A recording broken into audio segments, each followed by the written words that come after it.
السلام علیکم۔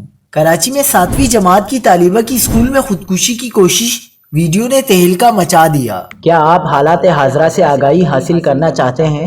خبر کے پیچھے چھپے اصل حقائق جاننا چاہتے ہیں تو ابھی سبسکرائب کیجئے جلمل پاکستان کو اور ساتھ ہی گھنٹی کے نشان پر کلک کر دیں۔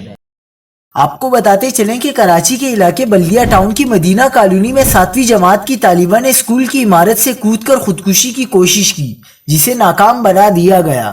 پولیس کے مطابق واقعہ مدینہ کالونی کے ایک نجی اسکول میں پیش آیا۔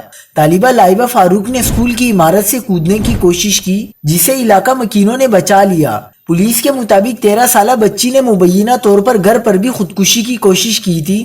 پولیس کا کہنا ہے کہ بچی کا ذہنی توازن درست نہیں اور اس کا علاج جاری ہے۔ پولیس نے بتایا کہ بچی کا باپ گھروں میں پانی فروخت کر کے گزر بسر کرتا ہے۔